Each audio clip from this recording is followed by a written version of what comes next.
Hey, what's happening, folks? Texas Boy Now 1 here, and we are back on some Madden 25 Ultimate Team for you guys today. And guess what day it is? It is time for Hacky Sports Radio with the Texas Boy 91.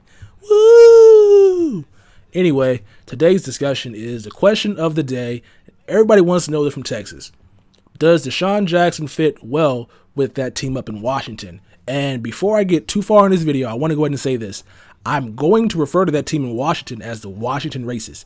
If you guys have a problem with that, first off, this is my channel. I can say whatever the bleep I want to say. Second off, post anything in the comment section that's really stupid. I'm going to block your punk bleep in an instant. I'm referring to them as a Washington Racist because their team name is racist. Get over it. It's my channel. It's my rules. I do what the bleep I want to do. Anyway, let's get back to the question at hand. Will DeSean Jackson fit good with the Washington Racists? Yes, he will fit very well with that team. Last year, I do believe the Washington Racists were one of the most drop pass teams of all time. I'm making it up. I think I'm making a stat up right now. But they dropped so many passes last year, it wasn't even fun to watch.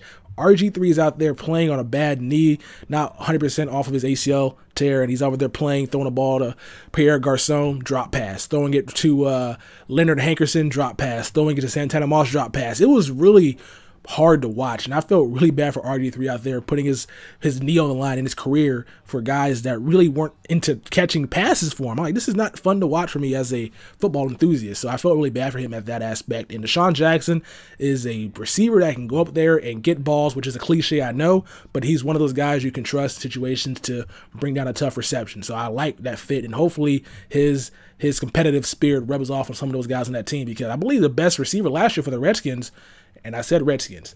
Damn it, Texas. It's the Washington Racists. Say it with me. Washington Racist. Very good. It rolls off the tongue. It's very catchy if you guys didn't think so.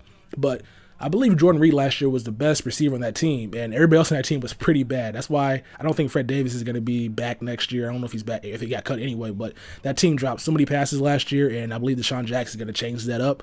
And the other thing that's going to be interesting to watch is how explosive the offense is going to be, because I don't think a lot of guys last year respected the receivers on the outside, especially with RG3 being injured.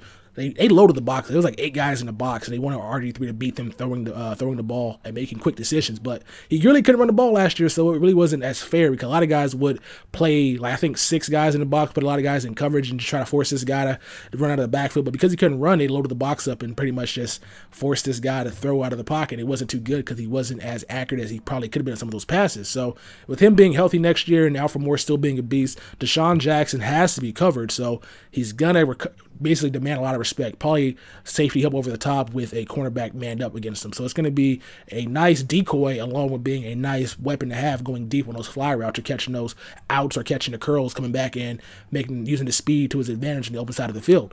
Another thing that's cool, if you guys didn't realize last year, Chip Kelly used DeSean Jackson out of the backfield on some plays as well, which is going to be interesting to see if the Washington team does that as well, because it's going to be, you're going to see how explosive they can be if he comes out of the backfield and catches some of those passes and just gets going in the open field. I'm not too sure if he's going to return kicks or not. That's kind of a dangerous job for a 27-year-old wide receiver who is miniature, so I don't think he's going to return kicks at all, but if he does, he's going to be a nice threat in that game as well. So my only issue with DeSean Jackson being in Washington is the coach. I'm not too sure Jay Gruden is in for the long haul. And I say this because if you guys did not know this, Jay Gruden could have drafted Colin Kaepernick over Andy Dalton. I was told, or I heard on SportsCenter, that Jay Gruden said that Kaepernick is not his style of quarterback. His style of quarterback was quote-unquote pocket passers, while Kaepernick was still raw around the edges, and he's a quarterback that scrambles a lot, and he wasn't looking for that. He's looking for more of an Andy Dalton type, so that's why he took Andy Dalton. And it's very ironic that he said that Andy Dalton was more of his prototype quarterback, and then he takes a job with the Washington Racists, and now he has RG3, who is all those things, but he also has the capabilities of running out of the pocket. So it's going to be really interesting to see how that happens and what happens with that team under his tenure, because I don't think they're going to be anything too special. Because if you couldn't coach Colin Kaepernick, imagine Kaepernick in Cincinnati. I'm just saying, imagine Colin Kaepernick in Cincinnati. Like, he does make bad reads sometimes, but with A.J. Green, with Marvin Jones, with his tight ends, with his running backs, that team is loaded with talent, and Andy Dalton cannot make that team win. So it's going to be really interesting to see it'd been really interesting to see if Colin Kaepernick would have went to Cincinnati and under the progression of Jay Gruden. But it's still not fair. We got to see what Jay Gruden does with RG3. Hopefully they succeed well in that AFC or the NFC East, which is a pretty bad division. So I just hope that it's not going to be a train wreck and it becomes a success with Jay Gruden at the helm at coach. But like I said, DeSean Jackson is going to fit very well with that team. I just want to see them play. I really want to see them on the field right now because it's going to be a nice that's going to be a nice squad. You got a nice tight end in Jordan Reed. You have a nice running back in Alfred Morris, a great quarterback, and going to probably be a top quarterback in the league once if he stays healthy in RG3. A pretty nice offensive line. They were underrated last year. Did a good job. A lot of guys said they sucked last year, but it really wasn't their fault. Like I said, they loaded the box up against the Washington team last year and got a lot of pressure on RG3 because he couldn't run the ball. So if he can run the ball next year, be healthy, evade some of those tacklers, and he's going to be, the offensive line is going to perform really, really well. So I'm hoping they all stick together, play well.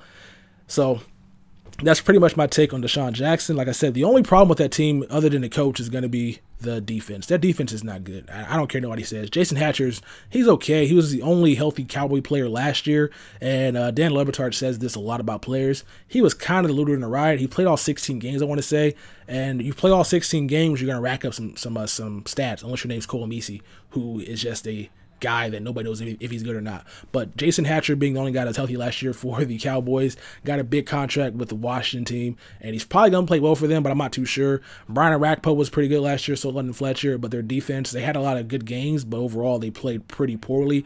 But then again, that might improve once the offense becomes a lot more consistent at scoring points and staying on the field for longer drives, because that was the reason probably why they got exposed last year. But I'm over here making excuses.